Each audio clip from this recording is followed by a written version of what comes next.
Yeah, we're back once again. FamZone TV, your host, Dean, a.k.a. Alan Hansen, a.k.a. Graham Souness, a.k.a. Ronnie Whelan. Yeah, My you co-host. definitely have been thinking Just the I thought about it. aka oh go Go on. aka Steve Bold, aka Lee Dixon, aka David Seaman Easy. Oh, you went for the men. With a The real men. major eases, major That's men. pauses, all of that. Yeah, But pause for that, man. Real men's crazy. yeah, Premier League Yeah. roundup, little roundup before we get into the first thing we need to get into is Tottenham. That's what we've got to get into instantly. Oh, you want to get into that? The last game first is crazy. All right. Immediately is Tottenham. Because it was going so swimmingly for them. I keep seeing everyone keep saying that it was going so well for Tottenham, and they were 2-0 up, smooth and whatever, cool. But if you actually watch the game, you'll know that Brighton had Welbeck missed basically almost an open goal. He had a header that he could have scored from as well. Mm-hmm. They had like Tottenham basically played offside on the halfway line, innit? That's as high as you can play the line you can play, innit? So yeah, Brighton got out of that 4 or 5 times. Yeah, but the thing is, when I say Tottenham was going so swimmingly, as best it can do against Brighton, because Brighton will break you down. You know, Brighton, they're a complete football team. They will get chances. Yeah, Brighton ain't no mugs. Like, you can do whatever you want. Brighton know how to play football. So to be leading 2-0 and as comfortable as it can be against Brighton, because Brighton are a good team no matter what.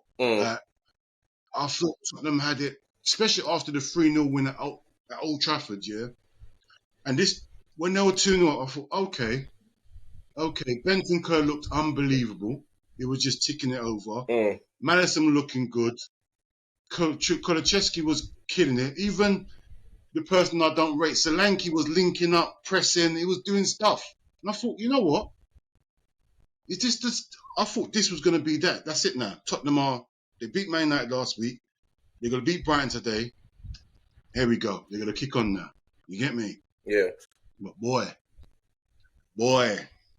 I don't know, man. I don't feel like. Yeah. But you know what it is? I don't feel like. You see, with Tottenham, I see a lot of them, like, people always say things like they're like, they think that, you see, what it is with Tottenham is Arsenal are like, we're like 10 years ahead. And the reason why we're 10 years ahead is because we've been in a bad place for a certain amount of time. So we already know about how much it takes to. You have to remember, we've played the best football and had some of the best records for the last 2 years and not won a trophy. So we know what it's like to be. We was like this 10 years in the bottom. We used to go away at Stoke and get roughed up. We used to batter every team in terms of football and compete and all of that type of stuff. If you watch Tottenham, you know that their team is up and down. So every single time they have a situation where they're 2-0 up or they feel like they're 1-0 up or they're playing well, I know that all it takes is one situation to completely change the momentum of the game. And Tottenham they haven't been through that enough to be able to say, we understand that momentum swings, or we understand what we've got to do at this point in the game. Because that's what you have to learn. Like, even as fans, you see our job is to know anything can happen at any time. That's why I'm watching Arsenal fan TV. Do you know why I'm so vexed? I'm vexed with the questions. You know what the question is about? After we beat Southampton 3... Oh no, maybe we're talking about Tottenham, but we beat Southampton 3-1. Do you know what I'm vexed about? The question is, our next game... Not next game. Yeah, so when Liverpool come here, I'm thinking, we ain't got Liverpool next. We've got Bournemouth next. Why do you keep talking about Liverpool? Like, we should know... They're trying to say Bournemouth was a given. But you have to remember, there's no such thing as an easy game in the Premier League. Otherwise, everyone would have won. Everyone would have won the Premier League. There's no such thing as an easy game. So Tottenham are 2-0 up. They think, even the whole Madison celebration. You see all these celebrations and thinking that everything's all over. But you see me, like I can't really. When I'm seeing all that, I'm thinking everyone's doing arrogant things with no achievements. Mm. That's how Tottenham feel to me. They're talking about Van der Ven's the best defender, comparing him to people that have been competing for the title. You're comparing your defense to Arsenal's defense and Liverpool's defense and things like that. You're comparing people like Maddison and people like Bassoum. I remember a season ago they were talking about Bassoum was better than Rice, and I'm saying, listen, that's mad. We're so far apart as a team. We're so far apart as a team, yeah, that like it's quite hard to not laugh at Tottenham. But I'm not really on all that because we ain't achieving nothing to be laughing at Tottenham. So I don't really laugh at teams for no reason. But they're 2-0 up. You know where Tottenham are. You've been where Tottenham is, so you know exactly what they're going through. They've still got They've still got hurdles to cross. There's hurdles they're not crossing yet. Like, so you know exactly where they are, but their fans don't quite comprehend because they haven't been in this situation. They're so concerned with competing with Arsenal. You get it? They're so concerned with competing with Arsenal, thinking like, yeah, we're progressing as a team. That's a small team mentality. If you're just trying to compete with Arsenal, Tottenham can compete with any team right now on a one-off match, innit?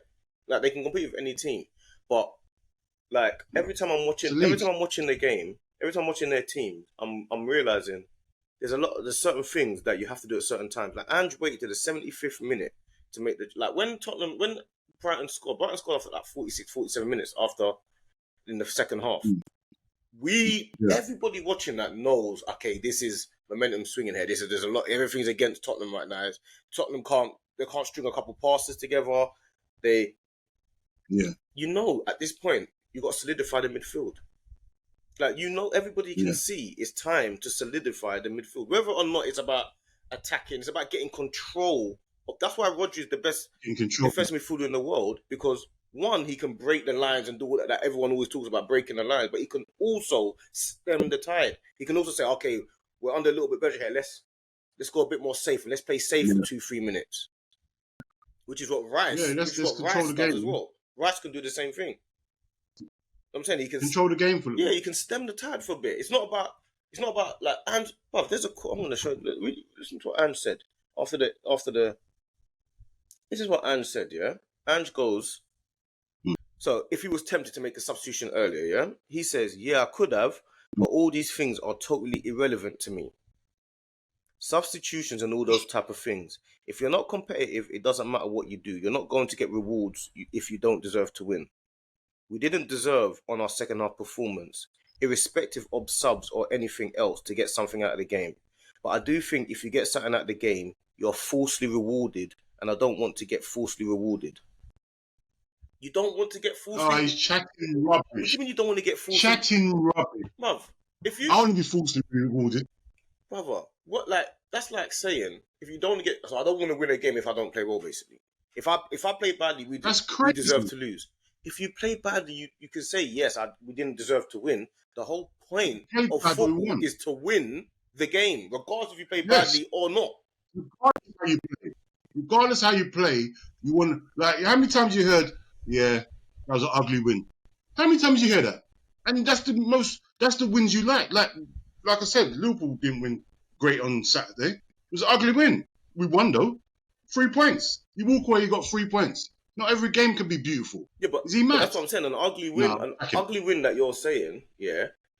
An ugly win is like, yeah, okay, you don't want to win ugly, but then it becomes a skill to be able to say, like, for what the reason why Arsenal are winning games is because we know we're not always going to play great football, so we know set pieces. Let's concentrate on that because at some point we might get a goal. Because the whole point of football is to score goals, right? So get the ball in the back of the net. However you can get it ball in the back of the net. Use your strengths. So all of this, if we don't play well, we don't deserve to win. So you've accepted. So you accept if you don't play well, you're not winning. So you've accepted. So you basically accepted. Give away the points. So you accept. Give away the points if you don't. No, I would be so. If I was a Tottenham fan, I'd be so vexed with those statements, fam. He actually said that. Hold on. He actually said that. It's crazy. Yeah. He actually said that. He actually said that. Not gonna lie to you. Not gonna lie to you. Don't lie to me. Yeah, you've not changed. You've been the same way all the time. But yeah, man, I don't know, man. I feel like, and the thing as well, Tottenham are now, like they were winning. They were about 6th or 5th, give or take. All of a sudden, They're ninth. Yeah, after 7 games, and the next 3 games are West Ham. Next 3 games are West Ham, Crystal Palace away. I think. Well, West Ham, Crystal Palace, and I'm not too sure. I think it's one of the other top teams. All of a sudden, your team is on the brink of every game's really serious now. London Derby ain't no joke. It's not serious. West Ham and Crystal Palace. It's not a nice game. Playing West Ham and all these teams now. Want to beat them. It ain't good games to be playing. Like, because the way you play, you allow those type of teams to get at you. You know that as a fan. So you know Tottenham's games. Yep. Oh, you're gonna allow Kudos and Bowen and Paqueta space. Yeah. Really, like all of this Kulusevski and he plays Bentancur, Kulusevski and Maddison. He plays Maddison and Kulusevski. So he played Maddison and Kulusevski 1 in the 8, 1 in the 10. But everyone that watches it think, when you're on top of teams and you're playing a weaker team, you got 2 attacking players in there. As soon as you play a team, you know that when you ain't got the ball, that's going to be a problem for you, right? You know that, innit? You know it's going to be a big problem for you if you ain't got the ball. Just Bentancur, really. But obviously, Kulusevski gets back in that, but he's not defensively minded, is he? But anyone that plays you knows that we can overpower your midfield. Yeah, of course, that midfield's weak. Defensively, that midfield is like I heard that Brighton personally, I would have gone with Bentancur and Tafuma at some point. At some point, them two have to be playing in that game because Brighton know how to play football, and you need to stem certain. Brighton will play through them lines all the time. They'll get through. So I think it's very naive of him to say what he said. Very naive. And it's arrogant. To say that. It's arrogant for no reason. Yeah. The same way he said, it's who we are. We're never going to take a step back. The same, okay, you don't want to take a step back. Don't take a step back then. But then when your team is on a crisis, don't, because it's very different playing in the Premier League with all these managers that all are like trying to get one over on each other. You know what it's like nannies when we're younger and no one losing an argument. But there's 1,000 cousins, all in nanny's front room. I'm not losing an argument in front of my cousins today. You're not losing an argument. If we have to fight, it's got to go. Like there's no backing down, period. So no backing down. And he's on this situation where he doesn't realise that you're gonna come up against all these managers that are all trying to get a little one over on everyone. You're competing against Emery, serial winner. You're competing against people like Arne Slot, Guardiola, Arteta. They're even competing with people like Ten Hag that's won 2 trophies in 2 years. You're competing against winners all over the place. Every manager in this league has got something to prove or they're trying to get some objective. So every single manager. Everyone's under pressure. Everyone's spending money. Yeah. Everyone's trying to be the new. Look up. Even last year, company. The company gets relegated and goes to Bayern Munich. You're competing against every top level tactician and set piece coach and diet and money and everything. So all of this, if you don't play well, I don't want to be falsely rewarded. Well, you think you're going to be able to just be the best every game? That is such a stupid saying. Oh, did he actually say that? I don't want to be falsely rewarded. Come on, man, broski. You need to try and get as many falsely rewarded wins as you can because your team are not robots. You're human beings. You're gonna play badly sometimes. You're gonna wake up with a sore neck and a sore back and not in the mood today. You're gonna have to find a way to win. Discipline. You have to find a way. It's not about motivation. It's about discipline. I can't believe it. That is such a stupid saying. No. I don't want to be falsely rewarded. That is a joke. That's a joke. Well, if he doesn't, he doesn't. Absolute joke. If he doesn't, he doesn't. But yeah, that's. I'll take that all day. I'll be falsely rewarded all day in any aspect of life. Come on, man. Falsely reward me all day. No, man, before we go on, look at Man City. Look at Man City. Man City played against Man City. What was that? That was 3-2, wasn't it? Fulham. Well, Traore. How many chances did he have? Traore had about 3-4 one-on-ones. I've always wanted Arsenal to buy Traore anyway, just to be on the bench on the right. Always. Same. Just to have him in the squad. You're going too far. Just have him in the squad. I wanted him in the team at one point. Yeah, but I want him in the squad. I didn't want him in the squad. I wanted him in the team, in the first team at one point. Yeah, I wanted him man. I love start. him. But yeah, He's a madman. Man City are 0-0. Trey had a 1-on-1, and 1-0. He had a 1-on-1. They could have been 2-3 down. That's what I'm saying, bro. Cruising through. Every time I see Man City win, it just throws me off, man. Man City this season just are not that. There's something. Obviously, Rodri's not there, but even before Rodri are injured, you can get at Man City this year. It's like they're conceding goals. They're conceding a lot of goals there this season, and you think this might be the season where you got a captain. Well, especially Arsenal, where you don't concede goals. Like you got Havertz scoring goals now for fun. Like it looks like a proper striker now. Like he's proper scoring every game. Only thing with the difference between Havertz and, not going to compare him to Haaland, but the only difference between that is Havertz is a 1 goal a game, maybe 1 goal and 1 assist type of player. Every game you score 1 goal, 1 assist, or 1 goal. Like other teams have got strikers that are on hat tricks. You know what I'm saying? Havertz is not a hat trick. I don't know what other team you're talking about. No one's got strikers. Yeah, but you got players. You got Salah, that's hat trick man. You got Haaland, that's hat trick man. Yeah, Havertz is not really a hat trick type man. He's a 1 goal, 1 assist a game type man, or 1. You got to remember, not many teams have got that sort of player, bro. You're just talking about Liverpool and Man City, the top 2 teams, top 3 teams, isn't it? Yeah. Not many teams have got that. You get me? Like Salah's a freak. Haaland's he's a machine. He don't even make sense, Haaland, anyway. Like it don't make no sense. Yeah. No. We got don't know, man. Man City, they're just getting through, man. They get through. They know how to do this, man. They know how to do this. They're getting through. They know what they're doing. They're sure winners. Yeah, they know how to win. Yeah, they know what they're doing, man. They're getting through, and I mean, Fulham gave them even when we're talking about Fulham's no mugs. They've had brilliant signings. I mean, they lost Paulina, but they've had brilliant signings. We didn't even talk about Brighton, so we talk about Tottenham. We did about Brighton, but yeah, Fulham they got Traore now. They got Jimenez back in form. They got Smith Rowe, Reece Nelson. They bought cleverly. What's his name? That DM Liverpool tried to get last season. Paulina. Oh, Brazil. Oh, Portuguese. They just signed him this season. What's his name? Who signed him? Fulham signed him. Andre. Oh, yeah. Short little Brazilian. He's a good little player, man. Good, neat little player. Tenacious. Like, so Fulham, they've signed well. Yeah, they signed cleverly, man. They signed cleverly. Quite clever. They've done, and the thing is, it's not just Fulham no more. They got a good manager there, so they're trying to do something. I reckon they're trying to push for that Europa Cup and all them sort of trying to get into them sort of things. So Brighton is 6th now, isn't it? So Fulham are what? They must be 8th or 7th, give or take. Fulham can't be far off that. Brighton's at next level and Fulham's just below Brighton sort of thing. So. Like for Tottenham, we going back to Brighton and Tottenham, yeah. For the manager to say that, yeah, you know you're playing Brighton. Like, Fulham. Everyone knows 8th, Brighton are 6th. Yeah, everyone knows what Brighton's about. Everyone knows what Brighton's about for the last 3-4 years since Potter was in charge.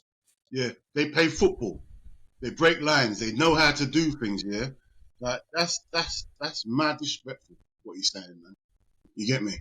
Like, you can't expect to go there and dominate Brighton completely. You might have spells you dominate, but the whole game, come on, man. Be serious. No one dominates Brighton like that no more. Brighton ain't that sort of team you can just dominate for the whole game no more. Yeah, but good for them. That'll teach them a lesson, innit? Like, I don't know who you think you are. They're not learning, though. They're not learning. Well, that's it. He'll learn one day. He'll learn when his job's gone. He'll learn. Like you got to win. You can't just win beautiful. You're not Celtic no more. Like every game you can play well and win. You're in the Premiership, bruv. I don't know who you think this is. You played well last week against Man United. Fair enough. Brighton's better than Man United. Like, come on, man. Come on. You got to be realistic here. Like, but Anyway, let's move off Tottenham now. Let's move off Tottenham. No, we was on Man City. You went back to Tottenham. Yeah. We definitely was on Man City in Fulham. I'm upset. But obviously you got United and Aston Villa. 0-0. Very boring game. Very boring game. See that? You know what? I respect what he done. Who? I respect it. Ten Hag. He said, all right, if I lose this game, everyone's trying to tell me I lose my job. All right, I'm not losing my job. I'm not losing the game. I respect what Emery done. Like Emery, they beat Bayern Munich in the week, so they've had a real high emotional game, and then they come back down to play against Man United, and then they didn't have Onana, they didn't have McGinn, they ain't got Ramsey, they ain't got obviously Kamara still injured. Well, Rodgers was playing. Rodgers was playing. They ain't got Konsa came off injured. They didn't have they got a few injuries, and then they still are what they were still famous. Yeah, still but famous you know what I'm saying is what he's done. He's got to the point where he's kind of solidified Aston Villa. You know, where it's easy to go to Bayern Munich win, and then you're playing Man United now and get all carried away in the hype, and it doesn't quite go to plan. This game didn't go to plan for Villa. They didn't really play that well, but they still don't lose. You still, if you were to say you're gonna beat Bayern Munich and enjoy Man United, they'll take that. It's still Man United that you have to draw with. You know what I'm saying? They still didn't lose. They're doing what a top team does. You didn't play very well. Yeah. It didn't quite go your big I reckon it's disappointing because where Man United are right now, he's thinking, right, we definitely can win this game.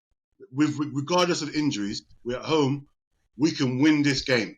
Man United are in a bad space right now. All this talking about the manager, they're playing bad. Bruno, they're still picking Bruno, which is crazy to me. They had a nerve. They put their defenders on the bench. He's signings. He's got 300 million on the bench. Players, his own players. He dropped everyone.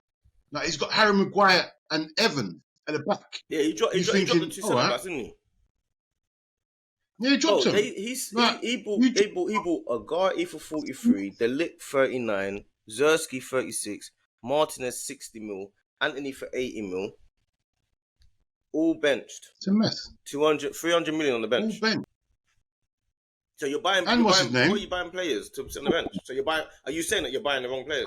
And centre backs, double centre back, the short one, Martinez. Yeah, that's what I said. Martinez 60 mil. Yeah, they're all on the bench. So you're basically saying, I've spent 300 million, but none of them are good enough to start. That's basically what you're saying.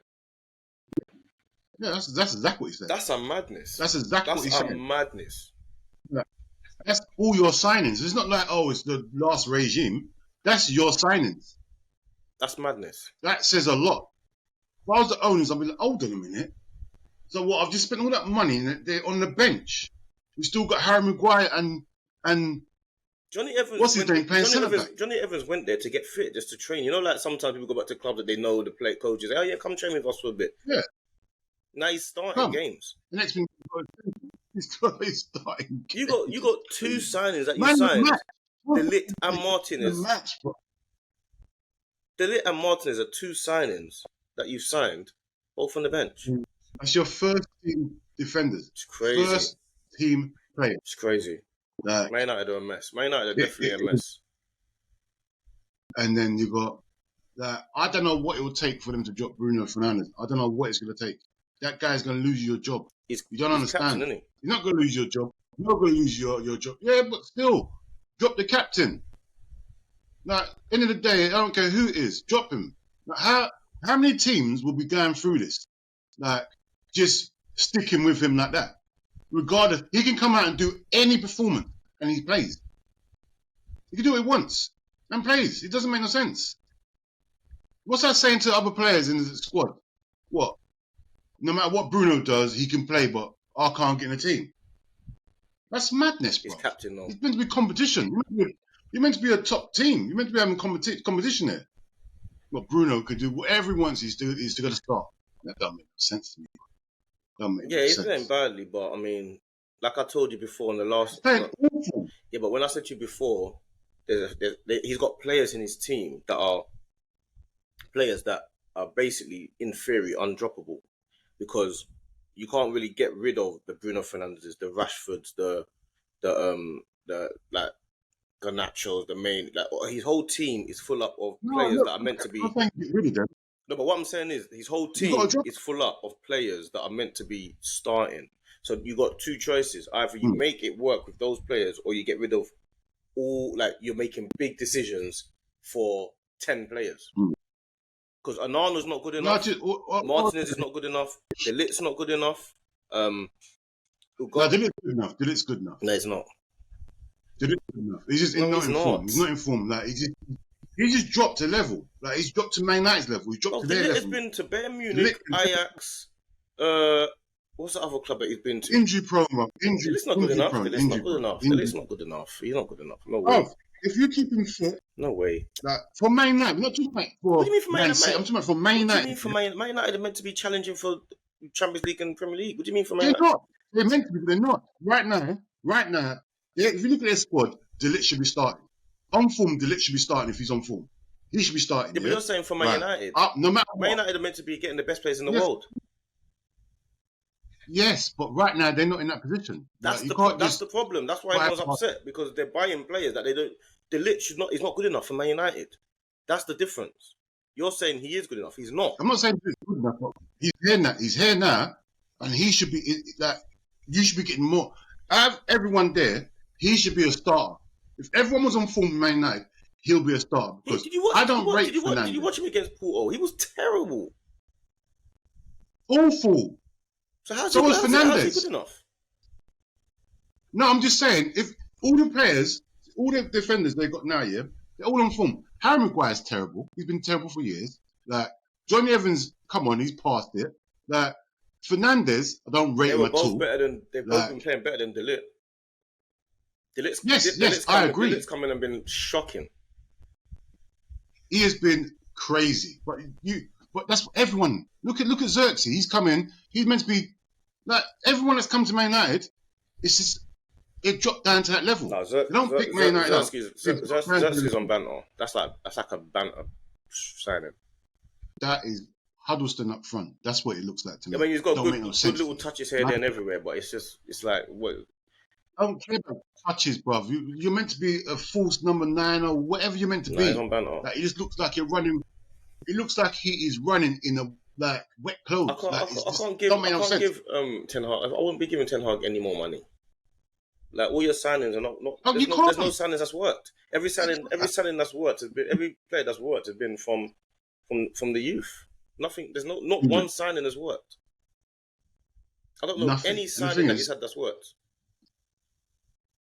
There ain't none that work. None. Not one. None. All these signings from Ajax, even Højlund is not a striker that's ready to score 20, 30 goals. You spent how much money on Højlund? He's a good player, but it's like you can't spend. Good player? Højlund's not bad. You said good player. Højlund's alright. He's alright. What does he do good? What does he do good? I don't see what he does good. He's not ready, man. If he doesn't score, he's not in the game. He's not in the game, Bob. He's never in the game. Yeah, Ten Hag he's playing Football Manager or something. Anthony for 80 million is the most craziest signing I've ever seen. And 100 with add-ons. That is the most craziest signing I've ever seen. 100 with add-ons, no? Huh? 100 with add-ons, no? Well, what it is? I don't know what it is, but I don't think. Listen, it's gonna be 80 million because the add-ons ain't gonna be added. He ain't done nothing to get them add-ons on. 80 million, no add-ons. Because you're not giving that club any add-ons after what they sold you a dud. It's so funny because after we got Pepe, who was a lot better than Anthony, we were getting ridiculed for Pepe, and now you got Pepe was getting banned. This guy. Yeah, he was getting bantered, man, and now you got Anthony. That's twice as bad. He is twice as bad. Literally. But forget Man United. What other games did this? Well, obviously we had you lot were lucky. Liverpool, Crystal Palace. You lot were very lucky. Wait a minute. You lot were very lucky. Explain what lucky means. Explain what you mean by lucky. Crystal Palace had about 3 clear-cut chances, man. Eze is just wasteful, man. I did watch the game. Oh, wait, just say you watch highlights. Before you say anything, just say you watch highlights. I don't watch highlights. I only watch full matches. Only highlights. You didn't watch Only highlights I'll watch is if it's like that matches. Like I mean, like what game was there? A couple other games. You didn't watch the game, did you? You didn't watch the game. I did. Answer my question. Did you watch the Liverpool game? I watched the whole game. 12:30. So you know in the first half we should have been winning about 3-0 in the first half. No, Jota missed the header. That's the best I've seen. Jota missed the header. Jota missed. That's the only what other chance was there. No, I'm talking about this complete domination. Complete domination. Jota missed more than just a header. Complete domination that first half. It was crazy. How about the second half? What about the second half? No, we're gonna get to the second half. What do you mean? I'm at the second half now. What do you mean we're gonna? I'm there now. No, I'm not second half. I'm there. My team goes to the first half. You stay there. I'm at the second half. I'll be there in a minute. I'm at the second half. I need to address certain things here about Liverpool, yeah. And this is gonna bite us soon, yeah, because I've noticed a lot about us, yeah. Like we'll have periods of the game under clock. If we had a period like that, the game would be done, dusted, 3-0 up. You get me? Game over. That's one thing I give Klopp. When we're on top, we do take the piss. Yeah. Under this manager, yeah. Don't get me wrong, I'm not ungrateful, yeah. We don't kill games off. We don't kill them. Like the first half, it was complete control. From a 70-yard position. Yeah. You controlled it. Couple chances, we missed chances. Like everyone's saying, Jota's our best finisher. Yeah, fair enough, but still, he still misses chances. Like, and the thing is, yeah, when you're on top, in the Premiership, you have to assert your position because every team can score goals. Every team they can punish you. Every team, and get on into the second half now, yeah. Like, obviously, I admire our resilience because it's not a fluke no more. This happens all the time. It's not a fluke. Like, we're keeping clean sheets. Like, we've only conceded 2 goals this season in the league. So, if you watch that game as a one-off, you think, oh, Liverpool were lucky. But if you watch us all the time, you'll see this is what we do all the time. Now, we let teams back in the game. We absorb pressure, pause, and then, what's it called? Reserve energy. Like, I don't think it'll be sustainable for the whole season, how we play, because teams because like we said, we haven't played no one yet.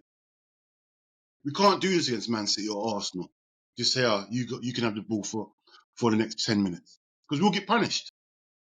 We'll definitely get punished. Yeah, definitely. Like, we give away chances. We give away good chances sometimes. Like, against Haaland, you can't give them sort of chances. You give him one chance, it's 2 goals. It's a madness. You get me? Like Eze is not in the best of forms.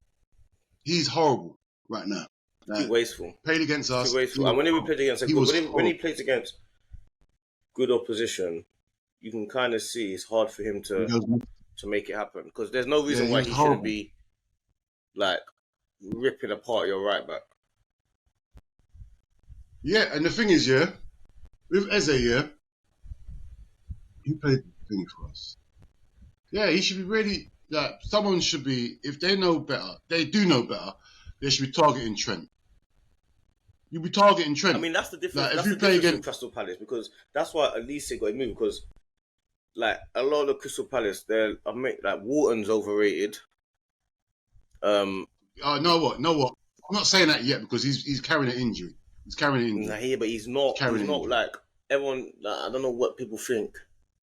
Like, he's not. No, because Man City was meant to get him. That's why it's overrated. Because when Man City showed interest, that's when everyone said, "Oh, he's a new Rodri taking over." That's why it was. Nah, I don't say it's overrated. No way you can take over Rodri. He's a new player. Yeah, but that's to me. Yeah. No, I don't rate him like that. I just see him as a normal English player. Like, but you know how they're going with the English tax and rare. Like, he's English, isn't it? If he was Spanish, he'd just be a normal guy. He wouldn't even be a normal guy. Nothing. He wouldn't even. He's nowhere near that. He plays football. He's a midfielder, isn't it? That's all he'll be, a midfielder. But he's English. Oh, we've got the next Oh, get out of there. All he does is take the ball, pass it on, like any other midfielder does. I don't see nothing special about him. But hey, he's English, innit? So they're going to do that. Yeah, but the game itself, like I said, we should have been 2-3-0 up. Like, even in the second half, we had chances just to put the game to bed. And obviously, at half time, I said to my brother, yeah, I'll take a 1-0. Because I knew already how the second half would go. Even though we should have been winning 2 or 3-0, I knew how the second half would go. Yeah, that's what they need to do. They need to play Aketi up front. He was up front. He looked dangerous. No, that's what I'm saying. But normally they play him in the number 10 or something, stupid role, or in the wing. As soon as when Mateta came on is when the game got tricky. When Mateta was up front on his own, he was struggling. I mean, obviously he nearly scored in the first minute. But the previous game when Crystal Palace played Everton last week, they played Everton last week, yeah. Mateta up front and Nketiah behind him. Didn't see Nketiah. Didn't see him at all in that game. They lost. You get me? But yeah, Feeney came on, changed the game because you know why? Van Dijk and Konate had no problems. No problems up until that point. Oh, they've got a big physical guy up front now. You get me? Yeah. Like he's definitely taking positions now. But Crystal Palace are missing something. I know they're missing Elise. I know he's gone, but Crystal Palace are definitely missing some quality. That's what they're missing, some quality, because they got everyone else, but they just need that. If Eze's not playing well, they need someone else to step up, and they haven't got that at the moment. Mm-hmm. They haven't got that. Well, you lot are in a title race anyway, so.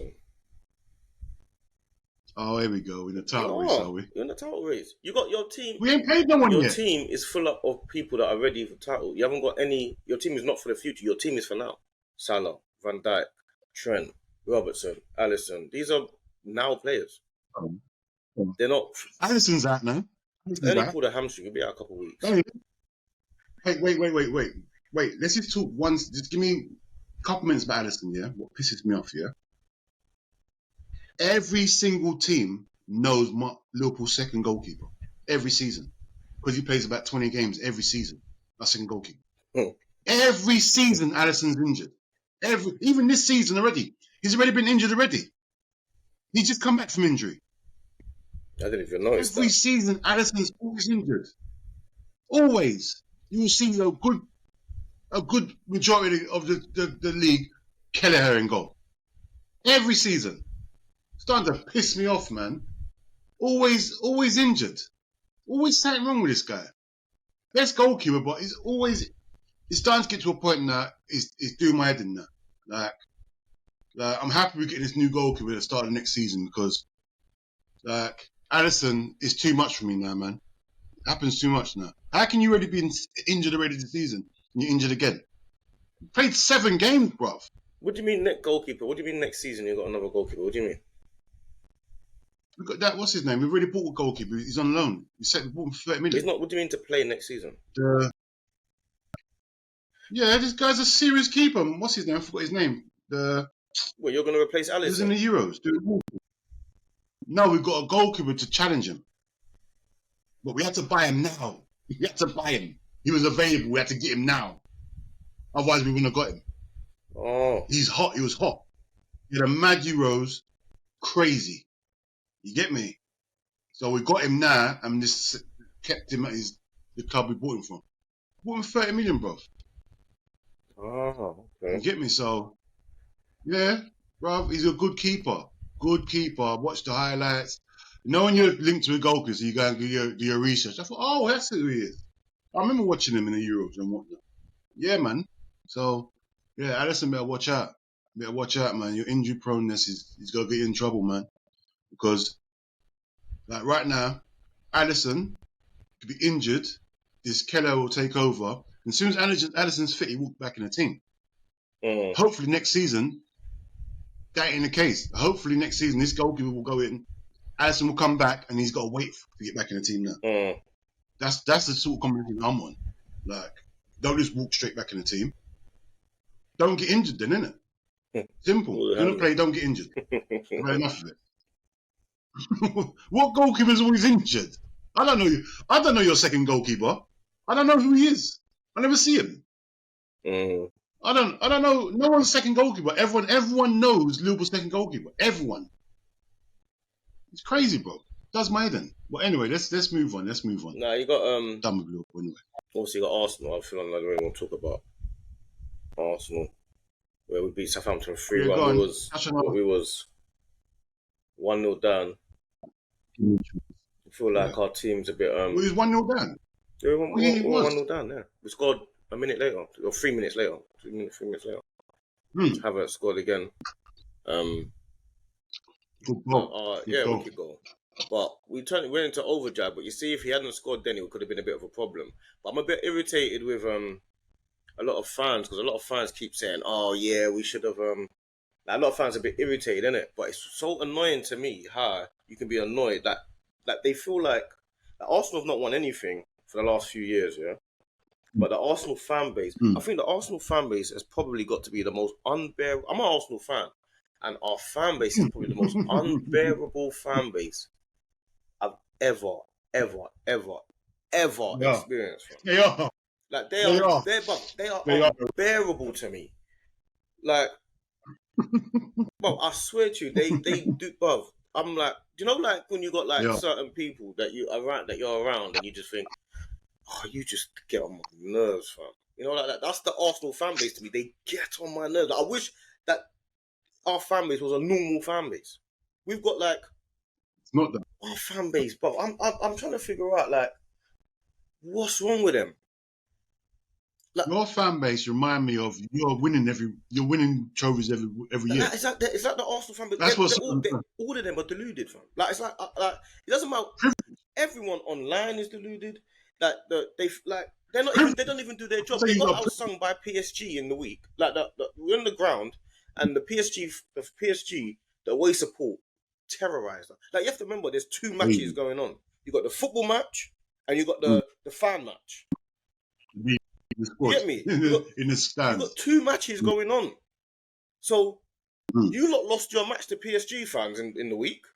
So why are you focused so much on the other? Why don't you do your job first? Why are you focused so much on the football? Arteta's doing his job. Arteta's doing his job because he beat PSG and he beat Southampton. He hasn't lost yet. I know. You lot have lost already. You lot are not undefeated. Yeah, our fan base are not undefeated. Our fan base, they lost to PSG. They get outsung. Not only are you getting outsung by PSG, yeah, like when we're winning, they're outsinging us. We're beating PSG, and the fan base are outsinging us. I hear that, bro. I hear that. It's pissing me off because you see what everyone's saying. Everyone's like, yeah, but he shouldn't have rotated the squad. And what do you mean? What are you saying? What do you mean he shouldn't? How can you not? What do you mean he shouldn't have rotated the squad?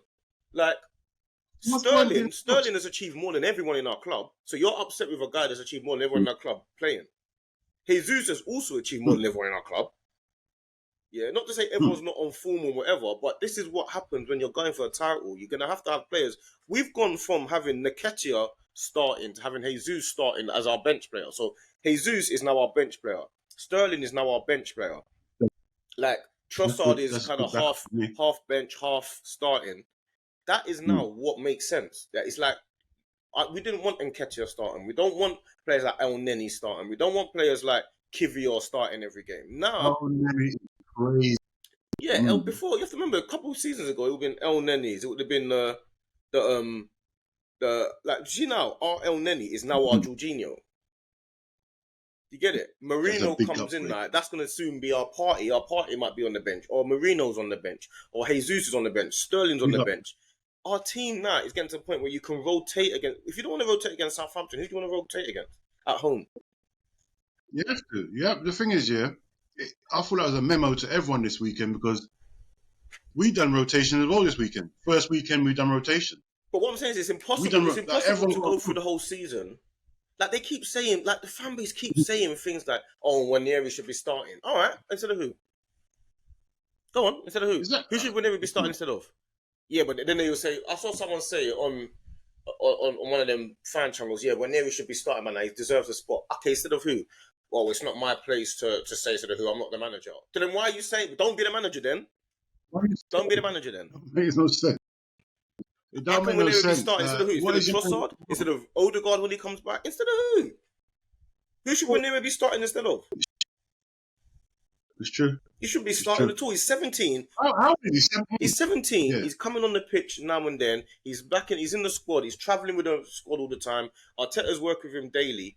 He's got the perfect trajectory. Like, what do you want him to? What you want him to be Messi now? Like, what is it that you want him to do? He comes on when he needs to come on. He's bit by bit.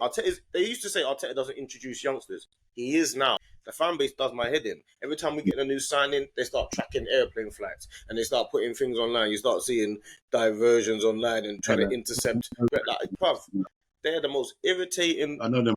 Bruv, it's like they're like a bunch of school kids. That's how the Arsenal fan base is. A bunch of kids. You go to the ground. You're at the ground. You're not even allowed to stand up. That's every ground now, man. You're not stand up, man. You're not stand up nowhere. That's the thing. Don't take it personal. No, I'm taking it personally because at the Arsenal fan base are unbearable. That's why I'm taking it personally, because they're unbearable. I genuinely think they're all unbearable. Like it's certain fans you'll never please. You'll never please. Like that guy I was telling you, his name Lee Gunn or whatever. Like, no matter what Arteta does, he's gonna cuss Arteta. No matter what. He just doesn't want Arteta there. That Arteta can win a league today, and he won't have him. But sometimes admit when you're wrong, because a lot of people didn't want Kai Havertz, so you have to say, you know what, I was wrong. A lot of people, you have to remember, a lot of these people didn't want Arteta. They wanted the Allegri's, and they wanted the you know what I'm saying? Oh, some people used to say Eddie Howe and all of this stuff that they think that they know. You think you know, but look, what they don't know is what's happening behind the scenes. They don't know that Arteta, at his presentation, came to the interview with a big presentation, a big dossier, a big project of a plan that he had every year, a big, the flip charts that he done. They don't know that he done all that. So when you're sitting down having a conversation with a guy that comes in and he's got all this research and he knows everything, you're thinking, hold on a minute, this is quite impressive. I'm quite impressed with this guy. They don't know that. They're sitting online doing what we're doing, talking about, oh, we're really upset because we beat Southampton. The players are not robots. They're not gonna win or come out and be able to play phenomenal football every single game. The same way that the fan base got outsung by PSG. The same way that you man are online chatting shit. It's the same way. You're not gonna win you're not gonna win. And the first thing is, we haven't even lost this season. You'd think we've lost this season. The reason why we drew games was because we had two referees, Man City and Brighton. Oh, no, wait. The reason why you lost game because you drew games because you had two referees on your team. Against us. Sending off two red cards. Yeah, I heard that. That's the reason why we're not 6 for 6 and 7 for 7 in the league. We'd won 7 games, 7 goals, 7 wins.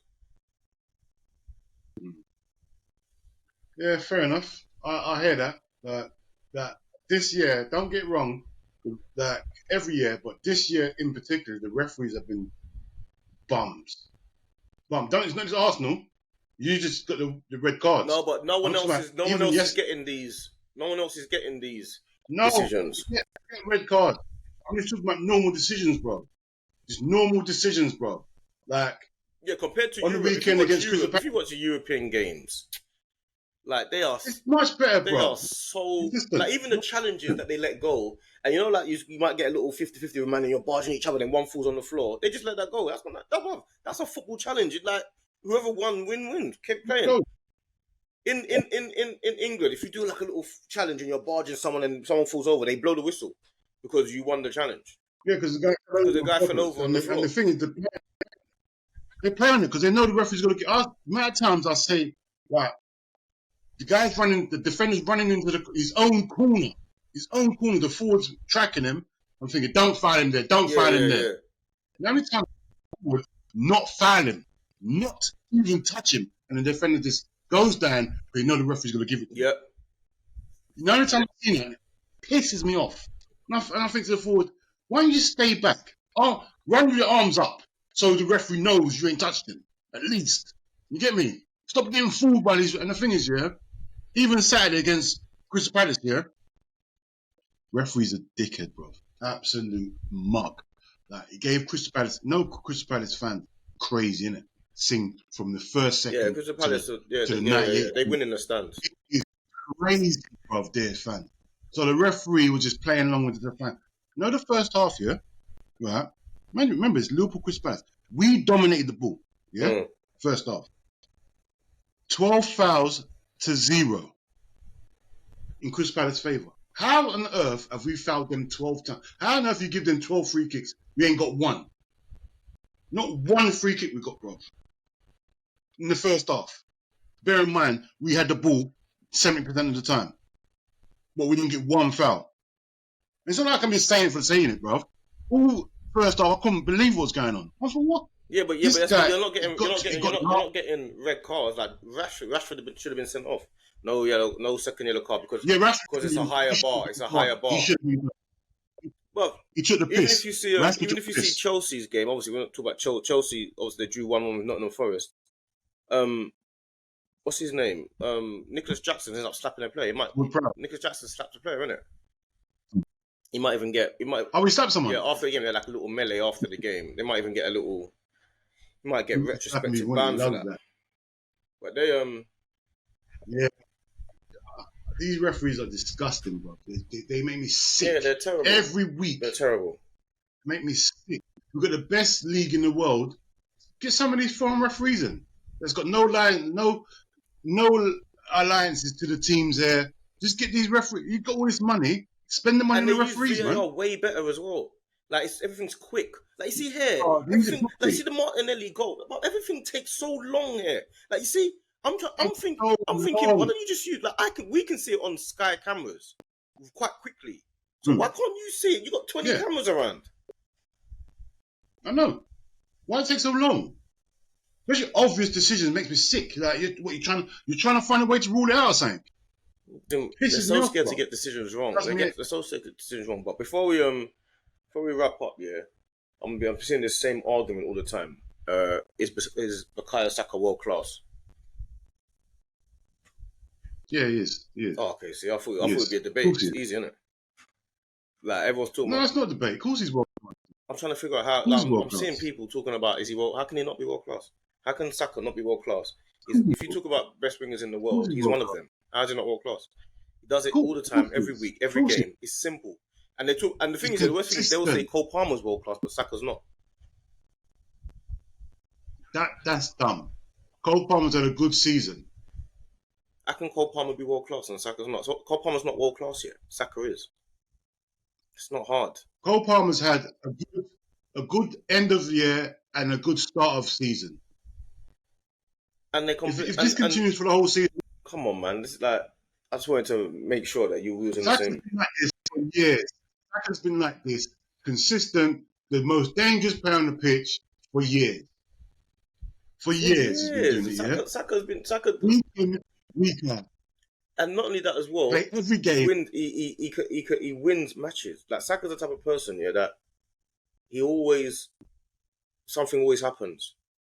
Like whether he's having a good game or a bad game, he's a results man. Saka's a results player. Do you know what I'm saying? Certain players are like they're about like numbers and results. He's a results man. Salah's all about numbers. Salah's a results man as well, but that's a Saka thing. Saka's a real result. Even the set pieces, that we've got to take, it requires Saka's delivery to be perfect. Yeah. Like people obviously Gabriel's getting all the attention. You don't realise Saka has to put that ball exactly where it needs to go. Saka and Declan Rice's deliveries are crazy. Saka and Declan Rice corners are nuts. It's like I've got. I don't know how you can be so precise. It don't make no sense to me. Practice, isn't it? How? No matter how much you practice, you can't. Surely that can't be every room. It's the same thing every corner. Does my head in. Saka gets into every team in the Premier League. He gets into every team in the world for me, but he definitely gets into every team in the Premier League. Easy. Hold on. Stop there. What you're gonna say, Salah? Yeah, but I'm saying, if Saka's in your squad, you're gonna find a place to play him. There's no team in the country where Saka doesn't start in the team. You put Saka, you put him in. Yeah, he's not better than Salah, obviously. He might not play. He's not better than Salah, but you'll play Saka left wing. No, he's a better player than Salah. He's a better player. But you know Salah's got the numbers. That's what Nah, always... he's not better. Salah is a numbers He's guy. not better than Salah. You might say He's a better player. Salah, you say Salah play you mean football. he's got better ball retention. Salah can't pass the ball. You mean he's got better ball? Salah cannot pass the ball. You mean he's got better ball retention? That's what you mean. No, Salah can't pass the ball. Listen to me carefully. You're not hearing me properly. A 10-yard pass, Salah can't make it to you. Give him the ball in the final third, you'll go and score a goal. Fair enough. That's all I want. But passing the ball, that's all I need. That's what I'm saying. Saka's a better footballer than... If you give Saka the ball here, he won't lose it. Salah will definitely lose the ball. He don't mind. He's got no pressure like that. He don't think someone can take his place. He just does what he wants, Salah. I've said this before. He does what he wants. He's got no shame. He does what he wants. Shame. He's got no shame. He don't matter who playing left back, yeah? He could be the worst left back. You'll tackle Salah. He could be my son playing left back. He'll tackle Salah. Yeah, but Salah's that guy. But Saka's world class. I just wanted to have that convo because I keep seeing it a lot. Yeah. No, Saka, of course he's world class. Whoever don't say he's world class is crazy. Whoever says not world class, I want to hear their world class list. So they must only know about 4 or 5. They say like Yamal, the 16 or 17-year-old at Barcelona. They say Yamal. People just say stuff. People just say random things. That they don't know. The answer is they don't know, innit? Yeah. The answer is they don't know, innit? Just say you don't know. You watch Yamal in the Euros. Like, to me, he had a couple good games. So that means he's world class. No one's watching player, but Saka is definitely the leading. Apart from Salah, he's definitely the leading right winger in the world. Of course he is. Him. Of course he is. Him. Everyone knows him. He's a world star. Everyone knows him now. He's a world star. Everyone knows him. World star, like man. World star. He does it all the time. It's the star boy, fam. I ain't letting no one put no bad, any talk on him.